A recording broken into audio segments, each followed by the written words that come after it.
Mes chers amis, shalom shalom. Nous allons ensemble aujourd'hui voir les différentes façons de cachériser nos ustensiles à l'approche de la fête de Pessah. En effet, les ustensiles que nous utilisons pendant l'année pour des mets chametz ne sont pas utilisables pendant la fête de Pessah, sauf si l'on extrait le chametz absorbé dans ces ustensiles. Et si quelqu'un a la possibilité de réserver une vaisselle spéciale pour Pessah, qu'il soit béni par Dieu. On prendra garde à cachériser toute la vaisselle chametz dans une armoire que l'on fermera et sur laquelle on écrira dessus chametz, ce qui évitera de l'utiliser par erreur. Si une personne n'a pas la possibilité d'acquérir une vaisselle spéciale pour Pessah, il lui faut donc connaître un certain nombre de détails des lois concernant la cachérisation des ustensiles dits chametz. Voyons voir la source de la Torah qui nous enseigne ces règles de cachérisation. Lorsque les enfants d'Israël revinrent de la guerre contre Midian, ils rapportèrent un grand butin d'ustensiles en or et en argent. Hachem leur ordonna de les cachériser, car ils avaient absorbé des mets interdits, comme il est écrit dans le Sefer Bamidbar au chapitre 31, versets 21 et 23. Voici ce que la Torah nous enseigne. L'Éternel ordonne à Moshe: l'or et l'argent, le cuivre, l'étain et le plomb, tout ce qui supporte le feu, vous le passerez par le feu et il deviendra pur après avoir été purifié dans l'eau lustrale. Et tout ce qui ne pourra supporter le feu, vous le passerez par l'eau.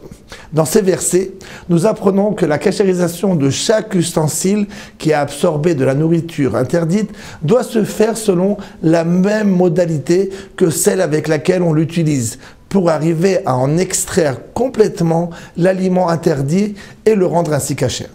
Voyons à présent les différentes façons de cachérisation de nos ustensiles.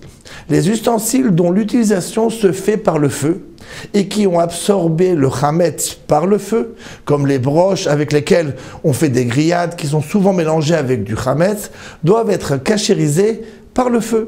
Autrement dit, il faudra les introduire dans le feu jusqu'à ce que des étincelles de feu en jaillissent. Ce mode de cachérisation se nomme liboun, en hébreu chauffer à blanc. Par contre, les ustensiles que l'on utilise par cuisson avec utilisation d'un liquide à l'intérieur, par exemple une marmite dans laquelle on fait un bouillon ou encore dans laquelle on fait cuire un mets accompagné de sauce, doivent être cachérisés également par l'eau bouillante, car l'absorption s'est faite par l'intermédiaire d'un liquide bouillant. La Haggalah consiste ainsi à faire bouillir de l'eau dans un récipient et pendant que l'eau est en ébullition, on immerge l'ustensile à cachériser, y compris ses manches et son couvercle. C'est ainsi que sera rejeté le chametz absorbé précédemment. Il est bon de tremper 3 fois l'ustensile dans l'eau bouillante.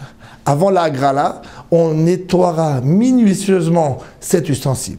Il est d'usage de le rincer à l'eau froide. Après la Haggalah, on le fait en souvenir du temple où l'on trempait ces ustensiles dans de l'eau froide. Quoi qu'il en soit, il faut savoir que pour la cachérisation de la vaisselle, les lois et leurs détails sont nombreux. C'est pourquoi toute personne qui n'est pas sûre de ses connaissances en la matière devra contacter un maître en Torah qui la guidera. Mes chers amis, je vous souhaite, au nom de 613 TV, de bonnes fêtes de Pessah. Et dans notre prochaine émission, nous verrons d'une façon plus détaillée la cachérisation de ces ustensiles. Shalom, shalom et à très bientôt.